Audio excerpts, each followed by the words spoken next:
Iran ने America का F-15 मार गिराया है और ये अभी अभी की लेटेस्ट जो खबर निकल करके सामने आ रही है वो मैं आपको बता रहा हूं। F-15 विमान अमेरिका का ईरान ने मार गिराया है। इस खबर पर बात करेंगे। युद्ध को लेकर के एक तरीके से रेड अलर्ट जारी कर दिया गया है और सबसे बड़ी बात, आज भारत के यानी देश के प्रधानमंत्री नरेंद्र मोदी संसद में आए और संसद में आकर के नरेंद्र मोदी साहब ने जो कहा उसको आपको सुनना चाहिए और खास करके जो उनके भक्त समर्थक हैं वो भी सुने कि नरेंद्र मोदी साहब जब कुछ कह रहे हैं और उसमें खतरा साफ तौर पर वो कह रहे हैं कि हम कोरोना वाली जैसी स्थिति, ये शब्द अगर वो इस्तेमाल कर रहे हैं, सरकार का मुखिया अगर ये कह रहा है कि ऐसे भयानक हालात हैं और ऐसे भयानक हालात लंबे समय के लिए जारी रहेंगे, ये नरेंद्र मोदी के अगर शब्द हैं तो फिर इसका मतलब ये है कि वाकई कुर्सी की पेटी बांध लीजिए। मौसम ना केवल बिगड़ने वाला है बल्कि बहुत भयंकर तरीके से बिगड़ चुका है और शायद अब वो फादरलैंड मदरलैंड, वो मेडल और वो सारी बातें जो विपक्ष लगातार कहता रहा वो भी अब सामने होगी। सारी चीजों पर एक एक करके परत दर परत मैं आपके सामने बात रखने वाला हूं, लेकिन सबसे पहले शुरुआत करते हैं जो बड़ी खबर सामने आ रही है। इस वक्त में तस्वीर आप देख लीजिए, ये प्रेस टीवी की तरफ से दोपहर का विजुअल वो जारी किया गया है जहां पर F-15 अमेरिकन विमान F-15 मारा गया है। इसको लेकर के ये विजुअल जारी किए गए हैं प्रेस टीवी की तरफ से। प्रेस टीवी यानी ईरान के चैनल है और उनकी तरफ से ये कहा गया है कि F-15 मार गिराया गया है और ये अपने आप में बहुत बड़ा दावा है। एक तरीके से आप ये कहिए, ईरान के विदेश मंत्री अब्बास अरागची उन्होंने भी एक ट्वीट किया है और उनके ट्वीट के अंदर भी इस युद्ध को लेकर के क्या कुछ होने वाला है, ईरान क्या कुछ करने वाला है, वो भी साफ हो रहा है। मैं नरेंद्र मोदी जी के शब्दों पर, उनकी बातों पर आऊं और उसका हम एनालिसिस करें उससे पहले मैं केवल आपको अब्बास अरागची ने जो ट्वीट किया है वो सिर्फ 1 मिनट में बयां कर देता हूं। अभी जो F-15 मार गिराया गया है इसको लेकर के कहा जा रहा है कि कुवैत के अंदर ये हुआ है। बड़ी बात यह है कि अमेरिका कभी कहता है जब उसके F-35 को मारा गया या KC-135 को मारा गया कि नहीं इसमें कुछ टेक्निकल दिक्कत थी, इसमें कुछ ये था, इसमें कुछ वो था। अरे भैया, ब्लूमबर्ग की रिपोर्ट बता रही कि आपके 16 विमान, फाइटर जेट विमान वो मार दिए गए हैं, उड़ा दिया है उन्होंने, ईरान ने उनको। और आप जो है वो टेक्निकल कमी, टेक्निकल खामी, टेक्निकल ये, आपने जब जेराल्ड फोर्ड जो है आपका जो जंगी जहाज था उसमें कहा कि आग लगी है, लेकिन वो आग सैनिकों ने लगा दी। आग लगी है तो आग जो है वो लॉन्ड्री स्पेस जहां पर होता है वहां पर आग लगी है, कपड़े धोने की जगह पर आग लग गई, टेक्निकल कमी की वजह से या सैनिकों ने जो है वो आग लगा दी, इस तरह की बातें कही गई। ये सारे आलतू फालतू या जितने भी टेक्निकल खराबी वाले विमान थे, क्या वही भेजे अमेरिका ने वहां पर लड़ने के लिए? और क्या ऐसे आलतू फालतू और इतने टेक्निकल कमी वाले विमान लेकर के आप ईरान के ऊपर चढ़ाई करने के लिए आ गए थे? आपको पता नहीं था कि किस देश पर हम चढ़ाई करने के लिए जा रहे हैं? और इतने टेक्निकल कमी वाले विमान लेकर के आप आए ही क्यों साहब? ये टेक्निकल जो कमी है, ये विमानों की टेक्निकल कमी है या फिर ये अब डोनाल्ड ट्रंप की टेक्निकल कमी सामने आ रही है कि डोनाल्ड ट्रंप जो है वो अपने आप को नहीं बचा पा रहे हैं और वो दुनिया के सामने एक्सपोज हो गए हैं? अब आपके सामने देखिए, आप ये विदेश मंत्री हैं अब्बास अरागची और इनके इस बयान में काफ़ी कुछ जो चीज़ें साफ हो जाती हैं। विदेश मंत्री अब्बास अरागची उन्होंने ट्वीट किया है और ये ट्वीट आप देखिए, बहुत हद तक ये ट्वीट जो है वो अपने आप में चीज़ों को साफ कर देता है और ये आज का उनका ट्वीट है, लेटेस्ट 12:15 पर आज जब वो ट्वीट करते हैं तो उसमें मुझे लगता है कि जो सबसे आखिरी लाइन है उस पर सबसे ज़्यादा गौर करने की ज़रूरत है। ये कह रहे हैं कि freedom of navigation can not exist without freedom of trade, respect both और एक्सेप्ट नाइदर। इसमें मैं आसान भाषा में आपको बता देता हूं, वो कह रहे हैं कि अगर आप ये कह रहे हैं कि भैया हॉर्मुज को खोल दो, हॉर्मुज पर ताला लगा करके क्यों बैठे हुए हो, तो हॉर्मुज को अगर आप खोलने की बात कह रहे हो, हॉर्मुज में आप जहाज चलाने की बात वहां से कह रहे हो, तो भैया हमें भी तो ट्रेड करने की आज़ादी होनी चाहिए ना। अगर आपको जहाज चलाने की आज़ादी है, अगर आप जहाज चलाने की आज़ादी मांग रहे हो, तो हमें क्यों नहीं अपना ट्रेड करने की आजादी है? हमारे ऊपर इतने सैंक्शन क्यों लगाए हुए हैं? समझ रहे हैं आप इस बात को? यानी ईरान ये कह रहा है कि अगर स्ट्रेट ऑफ हॉर्मुज खुलवाना है तो हमें भी मार्केट के अंदर खोलना होगा। ऐसा नहीं चलेगा कि हमारे गले में फांसी लटका दो, हमारे गले में फांसी का वो फंदा डाल करके हमें लटका दो और आप जो है वो मजे लोगे, आप यहां से ट्रेड करोगे। नहीं साहब, अगर आपकी आजादी आजादी है तो हमारी आजादी आजादी है, वरना ये आजादी वाला जो खेल है, ये आजादी आजादी के जो नारे हैं उसको बंद कर दीजिए। अब इनका पूरा बयान वो सुनिए। ये कह रहे हैं कि स्ट्रेट ऑफ हॉर्मुज बंद नहीं है, जहाज इसलिए रुक रहे हैं क्योंकि बीमा देने वाली कंपनियां उस युद्ध से डर रही हैं जो आपने शुरू किया, ईरान ने नहीं शुरू किया। न बीमा कंपनियां और न ही ईरान के लोग अब और धमकियों से डरेंगे। बेहतर है कि आप सम्मान से बात करें। अगर व्यापार की आजादी नहीं होगी तो जहाज चलाने की आजादी भी नहीं होगी। दोनों का सम्मान करें, नहीं तो किसी की भी उम्मीद मत करें। अगर मैं आसान भाषा में कहूं तो अब्बास अरागची वो ये कह रहे हैं कि भाई हमने स्ट्रेट ऑफ हॉर्मुज को बंद नहीं किया है। दरअसल स्ट्रेट ऑफ हॉर्मुज से तो जहाज अपने आप ही नहीं जा रहे हैं। इसलिए नहीं जा रहे हैं क्योंकि वहां पर खतरा है जहाजों को युद्ध के अंदर चपेट में आने का, खतरा है जहाजों के नष्ट होने का। और ये खतरा इसलिए क्योंकि आपने हमारे ऊपर युद्ध शुरू कर दिया। हमने युद्ध शुरू नहीं किया, युद्ध आपने शुरू किया। बड़े डिप्लोमेटिक अंदाज में वो अमेरिका की खाल यहां पर खींचते हुए नजर आ रहे हैं। वो कह रहे हैं कि भाई ये जो खतरा है ये आप लोगों की वजह से, अमेरिका की वजह से, हमारी वजह से खतरा नहीं है। और कह दीजिए जरा कंपनियों को, हम तो डरने वाले नहीं हैं, हमारे जहाज तो निकलेंगे, हम लोग तो निकलेंगे, हमारे जो दोस्त हैं वो तो निकलेंगे। यानी कुल मिलाकर के बात ये है साहब कि आप में अगर दम है तो निकलवा करके दिखाइए। आप याद करिए डोनाल्ड ट्रंप का एक स्टेटमेंट। डोनाल्ड ट्रंप ने कहा था कि साहब हमने तेल कंपनियों से बात की है, हमने इंश्योरेंस कंपनियों से बात की है और हमने जहाज कंपनियों से भी बात की है। और उसके बाद में हम ये भी कहा था उन्होंने कि हम अपनी नेवी को भेज करके और एस्कॉर्ट करवाएंगे, वहां से जहाजों को निकलवाएंगे। सारी चीजें इनकी फुस हो गई। डोनाल्ड ट्रंप दुनिया में जो सबसे पावरफुल होने का दावा कर रहे थे, पूरी दुनिया ने देखा कि ये आदमी सबसे फुस है। इस आदमी के बस की बात नहीं है। ये आदमी जो बोलता है, इसके अगर पिछले 300 बयान अगर 1 साल के 2 साल के निकाल करके देखे और किसी बच्चे को अगर बता दे कि बेटा बताओ ये 300 बयान किसी एक आदमी के हैं या अलग अलग आदमी के, तो बच्चा यही कहेगा कि ये अलग अलग आदमी के बयान है। एक आदमी की विचारधारा या एक आदमी के जो विचार हैं वो ऐसे हो ही नहीं सकते कि आज लाल को नीला बताएगा, नीले को पीला बताएगा, पीले को सफेद बताएगा, सफेद को हरा बताएगा, हरे को काला बताएगा, काले को गुलाबी बता देगा। ऐसा हो ही नहीं सकता है। कोई आदमी अगर लाल को लाल कहता है तो लाल को लाल ही कहेगा, वो लाल को गुलाबी नहीं बताएगा। लेकिन ये साहब डोनाल्ड ट्रंप थे, उनकी वजह से पूरी दुनिया में उनकी लंका लगी हुई है। और इसीलिए अब अब्बास अरागची मजे ले रहे हैं। अब आते हैं जरा भारत की बात करते हैं। और भारत की बात आज इतने दिनों के बाद में इसलिए क्योंकि भारत के प्रधानमंत्री आज ही सामने आए हैं।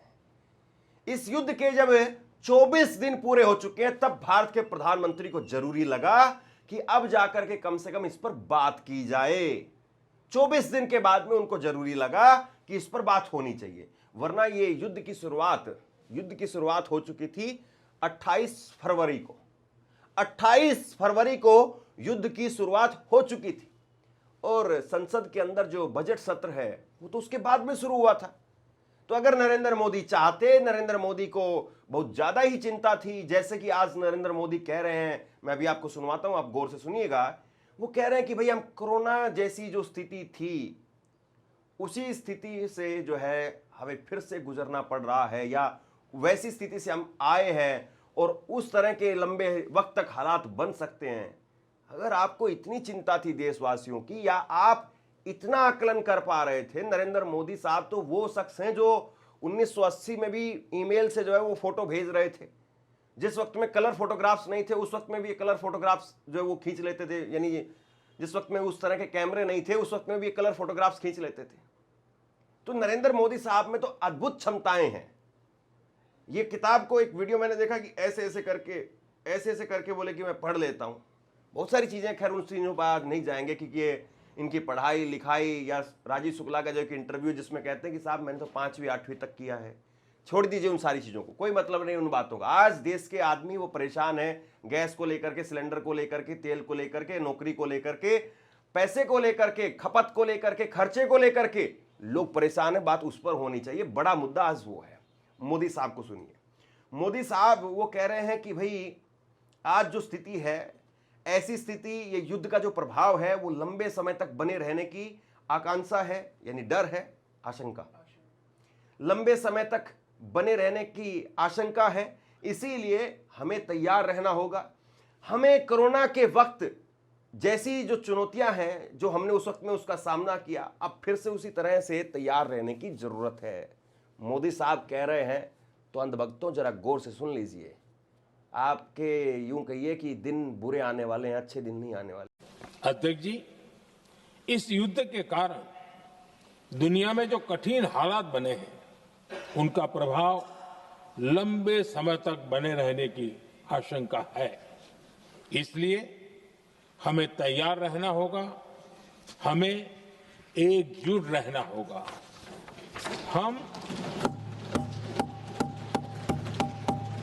हम कोरोना के समय भी एकजुटता से ऐसी चुनौतियों का सामना कर चुके हैं। अब हमें फिर से उसी तरह तैयार रहने की आवश्यकता है। धीरज के साथ, संयम के साथ, शांत मन से हमें हर चुनौती का मुकाबला करना है। अब देश के प्रधानमंत्री ने जो कहा है, जाहिर सी बात है उसके पीछे उनकी कोई सोच होगी, उनका कोई असेसमेंट होगा, उन्होंने कोई बात की होगी, उनकी कोई तैयारी होगी, उन्होंने एनएसए से या विदेश मंत्री से या फाइनेंस मिनिस्टर से कोई ना कोई बात की होगी। उसी आधार पर वो बात कर रहे होंगे। उनको पता होगा कि ये युद्ध कहां तक चलने वाला, कितना चलने वाला है। वरना देश की सरकार का मुखिया, और ऐसा नहीं है आज नरेंद्र मोदी, इसलिए कोई भी सरकार का मुखिया होता है, आमतौर पर लोगों को डराता नहीं है। आमतौर पर देश की सरकार का मुखिया वो लोगों को उम्मीद दिखाता है कि नहीं मैं हूं तो सब ठीक हो जाएगा। और नरेंद्र मोदी का तो जुमला यही है, सब चंगासी, सब चंगासी। इसको 10 भाषाओं में बता सकते हैं, गुजराती में, उड़िया में, बिहारी में, 10 भाषाओं में जो है इसका गुणगान कर सकते हैं कि सब चंगासी। पंजाबी में अलग से बोलेंगे, फिर बंगाली में अब इलेक्शन आ रहा तो इलेक्शन में अलग से बोलेंगे। अगर आज स्थिति अच्छी होती, नरेंद्र मोदी की सरकार बहुत मजबूत होती, या सरकार जो फैसले ले रही है, या सरकार ने जो पहले फैसले लिए वो अगर बहुत मजबूती से आज के दौर में खड़े हुए दिखाई देते, तो आज नरेंद्र मोदी जरूर एक बार असमी में बोलते, असम भाषा में जो है वो बोलते, एक बार बंगाली में बोलते, एक बार तमिल में बोलते, और एक बार मलयालम में बोलते। क्योंकि इन चारों जगह पर चुनाव है। वहां के लोगों को मैसेज देते कि साहब सब चंगासी, सब चंगासी, सब चंगासी। एक बार मलयालम में बोलते, एक बार तमिल में बोलते, एक बार बंगाली भाषा में बोल करके बताते, एक बार असम वाली में बोल करके बताते। लेकिन अब हालात अच्छे नहीं है, इसलिए एक लाइन में बोल करके निकलने की कोशिश कर रहे हैं, ताकि कल को कोई ये ना कहे कि भाई आपने तो बताया ही नहीं था। अब दरअसल जो सरकार सामने आई है वो इसलिए सामने आई है कि ये बता सके कि नहीं साहब हमने तो कहा था कि लंबी तैयारी कर लो, कमर कस लो, अब कोड़े पड़ने वाले हैं। सच्चाई यही है। जो मिडिल क्लास है, जो लोअर मिडिल क्लास है, जो गरीब तबका है, बहुत बुरी स्थिति होने वाली है उसकी। और मैं आपको कम से कम व्यक्तिगत तौर पर यह बात कह सकता हूं, जब तक ये युद्ध चल रहा है तब तक एक भी नई चीज, एक भी नया काम वो आप शुरू मत कीजिए। क्योंकि ना जाने किस तरीके के हालात होंगे, ना जाने कल को क्या सिनेरियो बनेगा। जब तक युद्ध चल रहा है कम से कम तब तक, अगर आप मार्केट के या कुछ और हैं तो वो एक अलग, मैं आप उस मैटर को रख देता हूं। लेकिन नॉर्मली मैं आपको एक एडवाइस कर रहा हूं कि जब तक युद्ध चल रहा है तब तक नई चीज करने से बचिए। जो आपके पास में है, जिस तरीके से आपके पास में जो चीजें हैं उनको बचा करके रखिए। क्योंकि पता नहीं कि ये युद्ध कब तक चलेगा, पता नहीं किस तरीके के हालात होंगे, और पता नहीं कैसे और किस तरीके के हालात में काम करना पड़ेगा, जीना पड़ेगा। क्योंकि कोरोना था तब पता नहीं था कि 4 महीने का है, 3 महीने का है, 6 महीने का है, 1 साल का है, एक वेव है या दूसरी वेव भी आएगी, सेकंड वेव भी आएगी या थर्ड वेव भी आएगी।